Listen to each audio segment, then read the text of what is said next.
Hello everyone, this is Nancy at Paper Moon Tarot, and I wanted to do a response to Candy Soul and Soil's VR challenge.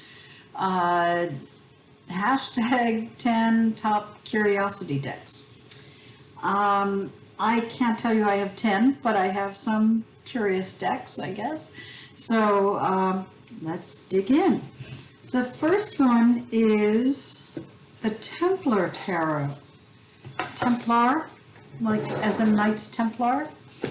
And this is sort of the packaging. It's a sleeve that goes over a box. And it's based on, you know, the Knights Templar, the folks around 1100 to 1300 in Europe and probably parts of Africa and wherever, that, you know, in some literature they're considered the bankers of Europe, that they took over the money, but they were also religiously oriented, and that's about all I know about them. But you should definitely read the book that comes with this deck, and that will tell you something about the Knights Templar. I love decks that teach you something about something else. You know what I mean? That you can use them for tarot and so forth, but they teach you some history or something about whatever it is, paganism or art. And so this deck is very different. It has a lot of, pull some of these cards out, it has several extra cards, and I don't know, 20-something extra cards. This is Pilgrimage with the ship and the moon. I think it's a really pretty card. And I know I've got such strong light today. Hopefully these cards are coming through. The art is really cool, I think. There's the Hanged Man.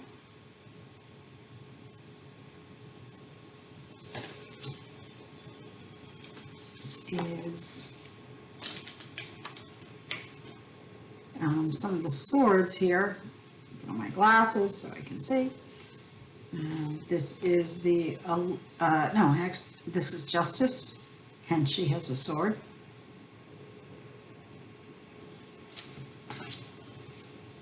The Wheel of Fortune. The cardstock is very sturdy, a little bit cardboardy, but it has a finish on it. It's very matte, and I think the art's really interesting. You know, the Wheel of Fortune that has a card reader and the skull, very interesting. Here comes the kitty cat. She always wants to be in the videos. Hermit.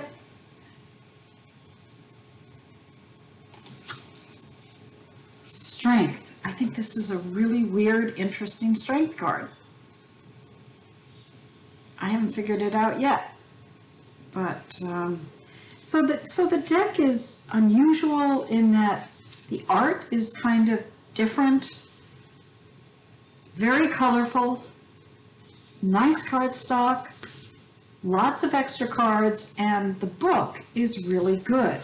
The book, you know, if you're wanting to learn something about the background of the Knights Templar and how they relate to tarot, there's a lot of interesting information in here that, you know, if you're into this history, it's very cool. It's very unusual in that regard. So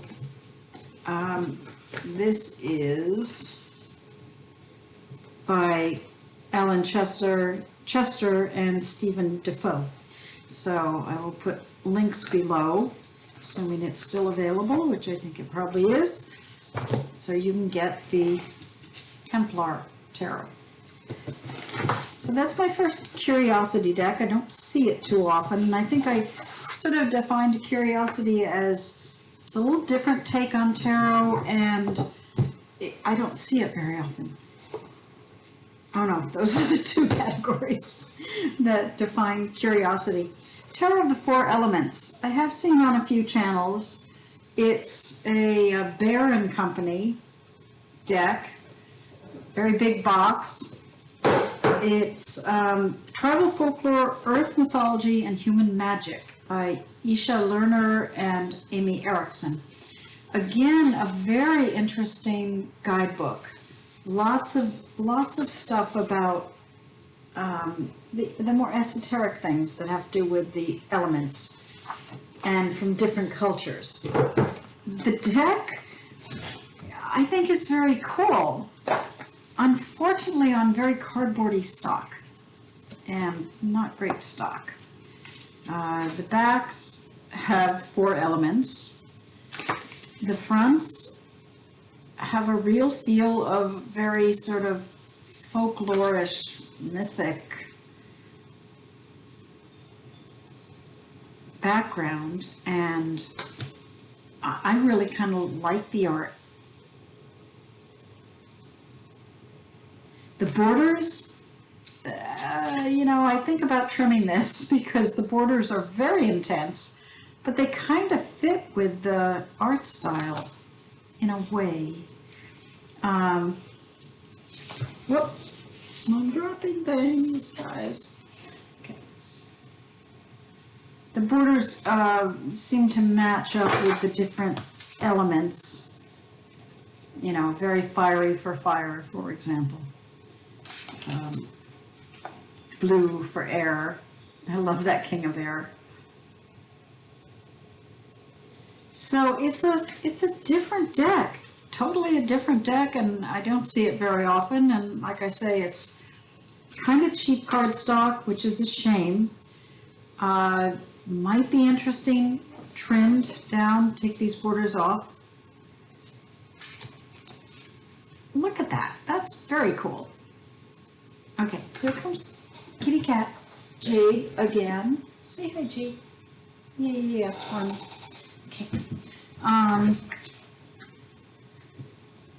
But really cool art. You know, I really like it. I wish the cardstock were better. I probably should take the time to trim the borders. But it's a deck that I don't see that often, occasionally. And it has a really wonderful book and really wonderful art. So I don't know why it's a curiosity, except that it goes into the Tarot of the Four Elements. It's got unusual art and borders. So I think it's kind of a curiosity deck to me. Okay, another one is, I find the Surrealist Tarot Lo Scarabeo deck by Luigi de Giamarino to be a curiosity. It's really cool. I really like the images. Ten of Swords. I kind of like Surrealist art. You know, I think Surrealist art, there's a variety of artists, art interpretations in Surrealist. Some I like better than others.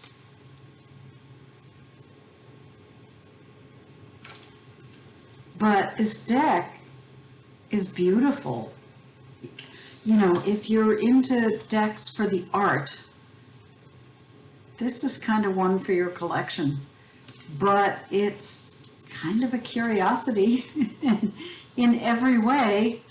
The images you're seeing are pretty darn curious. That's kind of what Surrealism did.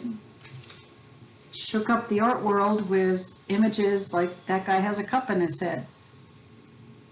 And this Six of Swords is different than you're used to seeing. And I love this Six of Wands, guys. Yeah. So the Surrealist Tarot, very quirky, unusual deck. Again, I tend to like to pull out decks for the art. I look at the art, I study them. It's so fun to have a little museum in your hand, you know. Do I read with it? No. Not really. I could try. I could try that with any deck and knowing the meaning of the cards, but it's one I just like to look at. Along the same lines, the Fantastical Tarot by Natalie Hertz.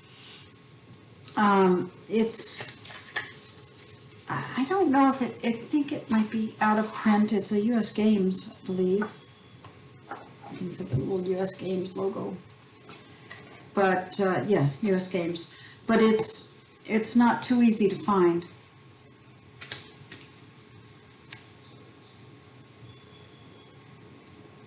It's kind of a fantasy realm.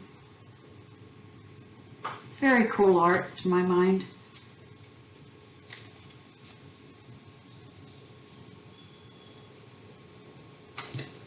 Kind of a curiosity, but to me a kind of collectible curiosity. I think her artwork is fascinating.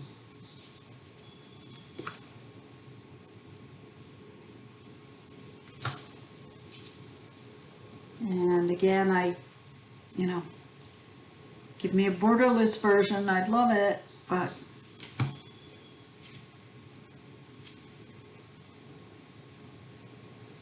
so this is the Fantastical Tarot by Natalie Hertz, sorry.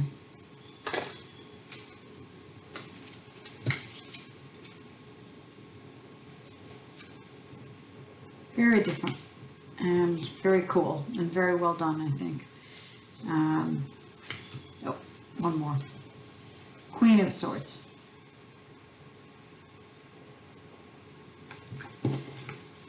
So that's another curiosity deck for me. Again, one the art is cool.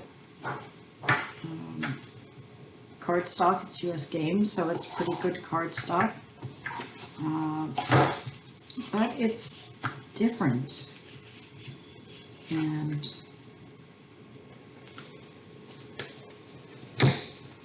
it's hard to get back in the box. Okay, so Fantastical Tarot. Few more. The Isadora Tarot. I find this to be a very different deck. You don't see it very often. It kind of comes in this, like if you brought some greeting cards, note cards in a deck, in a box like this. And so the cards just kind of slip around in it because they really don't fit. And I don't know if the creator has improved this since then. But it's a great deck. The Isadora Tarot by Bethelyn Bahima. It's the J.J. Granville art, which you see in some other decks. Baba Studios has one, and is it Mythical Creatures? Anyway. But I love how this creator has really pulled out not just whole pictures from J.J. Granville, but really has grabbed the oddest little pieces of that artist's work. And again, it's a deck I don't see very often.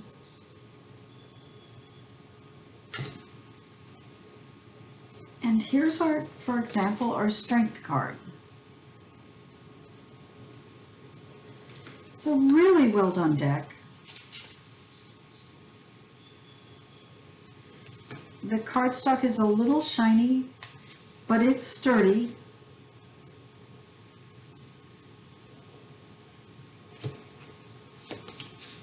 But boy, the creatures on here, if that's not a curiosity, I don't know what is.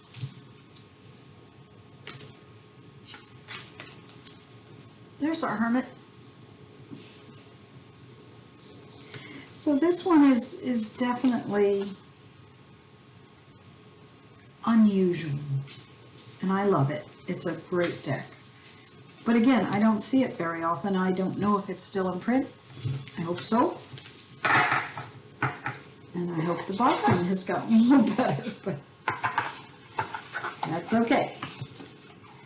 All right, two more. One is the Tarot of Light and Shadow, which is a mass market deck, and you may have seen it, you may own it. And I was attracted to the artwork. It's John Matthews and Andrea Asti. Again, a nice little guidebook, some interesting information in there. But the idea here is that you've got two decks, light and dark. And the light one is lighter colored, very pippish. The backs are very cool. But I love the little characters in this deck. They're just really different. But as I say, some, you know, the cards are pippish. But the majors and the court cards, there's a star, and our Empress. And besides the artwork being quirky and curious, in one deck, you then have similar, not identical, images in the dark deck, which has a dark blue background.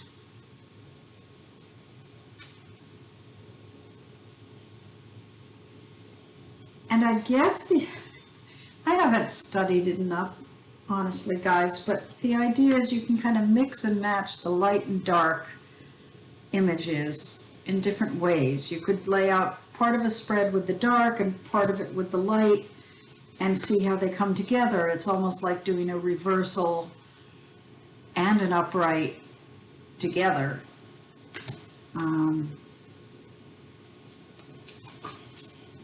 But it's a curious deck. It's got two decks in one box. It's got a very cool guidebook. And I love the backs. The backs are like these little cities. So that's the Tarot of Light and Shadow, that I think is kind of a curiosity. All right, so I'm going to end on something from Duck Soup, which is all Duck Soup decks are curious. And this is the Tinker's Dam Tarot. And he does very collage-y work.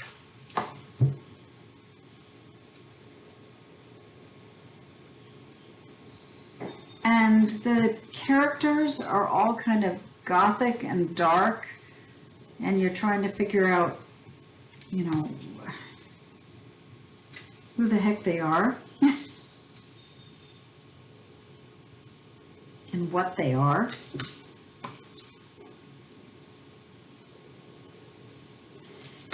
It's an interesting deck for Halloween type things.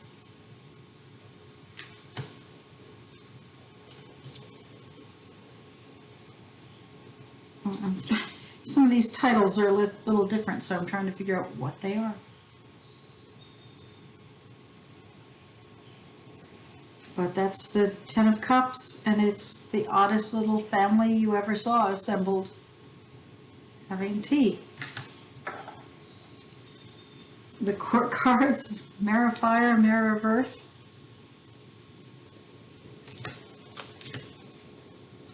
The Magician.